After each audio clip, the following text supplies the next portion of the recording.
राधे राधे, जय श्री कृष्णा दोस्तों। आज हम इस वीडियो में जानेंगे कार्तिक मास व्रत कथा महात्म्य चौथा अध्याय। कार्तिक मास व्रत कथा के चौथे अध्याय में भगवान ऋषि सूत जी नारद जी को आगे बताते हैं कि भगवान मछली के समान रूप धारण कर विंध्यवासी कश्यप ऋषि की अंजलि में आ पहुँचे। मछली ना तो कमंडल और ना ही तालाब में समा रही थी। चलिए जानते हैं कार्तिक व्रत कथा का चौथा अध्याय विस्तार से। नारद जी बोले, ऐसा कहकर विष्णु भगवान मछली के समान रूप धारण कर विंध्यवासी कश्यप ऋषि की अंजलि में आ पहुँचे। कश्यप ऋषि ने दया करके उन्हें अपने कमंडलू में रख लिया। जब वो उनके कमंडलू में न समा न सके तब उन्हें कुएं में डाल दिया। जब उसमें भी वह मछली न समा सकी तब उसे तालाब में फेंक दिया, और जब तालाब में भी न समा सकी तब उसे समुद्र में डाल दिया। वहाँ भी वह बढ़ने लगी। इसके उपरांत उस नारायण रूपी मत्स्य ने शंखासुर को मारा। तत्पश्चात उस शंख को हाथ में लेकर बदरिकारण्य में आ पहुँचे। बद्री नारायण ने सब मुनियों को बुलाकर आज्ञा दी। विष्णु ने कहा, पानी में इधर उधर फैले हुए वेदों को ढूंढो। शीघ्र ही आप लोग रहस्ययुक्त वेदों को जल से निकालकर शीघ्र मेरे पास ले आवे। इतने काल तक मैं देवताओं के साथ प्रयाग में ठहरा हूँ। राजा पृथु से नारद जी ने कहा। उसके पश्चात अपने तपोबल से समस्त ऋषियों ने यज्ञ बीजों के सहित सब वेद मंत्रों को ढूंढ निकाला। उन वेदों में से जो जो भाग जिस जिस मुनि को मिला वह भाग उस मुनि का हो गया। तत्पश्चात हे राजन, उसी दिन से उस भाग के वे ही ऋषि कहलाए। सब वेदों को लेकर मुनिगण प्रयाग में आए और ब्रह्मा को उन लोगों ने सब वेद समर्पित कर दिए। सब वेदों को पाकर ब्रह्मा बड़े प्रसन्न हुए। तुरंत ही उन्होंने देवता तथा ऋषियों के साथ अश्वमेध यज्ञ किया। यज्ञ के अंत में देवता, गंधर्व, यक्ष, नाग और गुह्यक गण विष्णु को भूमि में दंडवत करके प्रार्थना करने लगे। देवतागणों ने कहा, हे देवदेव, हे जगन्नाथ, हे प्रभु, हम लोगों की प्रार्थना सुनिए। हम लोगों के हर्ष का समय है, इससे आप हमें वरदान दीजिए।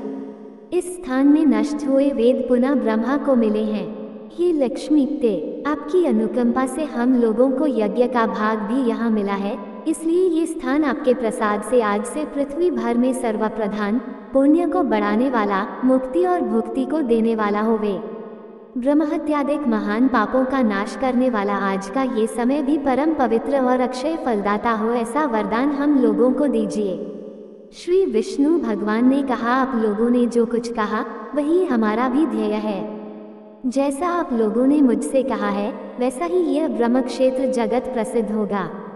सूर्यवंश में उत्पन्न राजा भागीरथ गंगा जी को यहाँ पर लावेंगे और गंगा जी का सूर्यपुत्री यमुना जी के साथ यहाँ पर संगम होगा।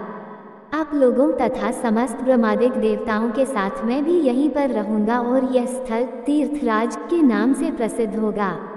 यज्ञ, दान, व्रत, हवन, जप और पूजादिक कृत्य यहाँ पर सदा अनंत फल देने वाले और मोक्षदायी होंगे।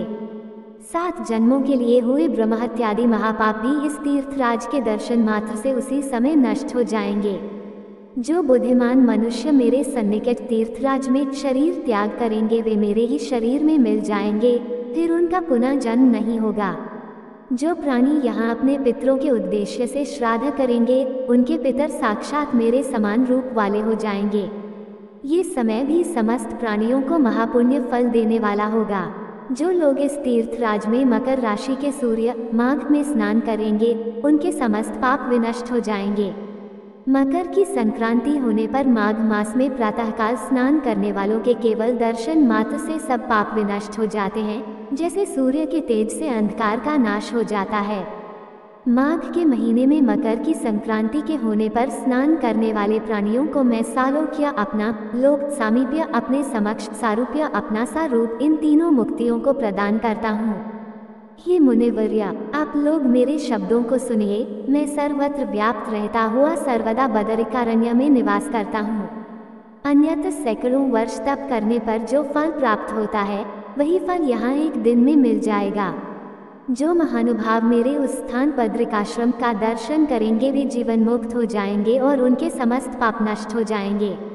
श्री सूत जी बोले कि इस तरह विष्णु भगवान उन सब देवताओं से कहकर ब्रह्मा जी के साथ ही अंतर्धान हो गए और इंद्रादि देवगण भी अपने अंशों को वहीं छोड़कर अंतर्धान हो गए। जो कोई प्राणी इसे शुद्ध मन से सुनेंगे अथवा सुनावेंगे, वे तीर्थराज प्रयाग और बद्रिकारण्य जाने के समान फल को प्राप्त होवेंगे। जो मनुष्य कार्तिक में तुलसी जी की जड़ के समीप श्रीहरि का पूजन करता है, वह इस लोक में संपूर्ण भोगों का उपभोग करके अंत में वैकुंठ धाम को जाता है। दोस्तों, ये थी आज की कथा। आपको हमारी वीडियो अच्छी लगी हो तो वीडियो को लाइक करें, चैनल को सब्सक्राइब करें, कमेंट में जय श्री राधे कृष्णा लिखना ना भूले। राधे राधे दोस्तों।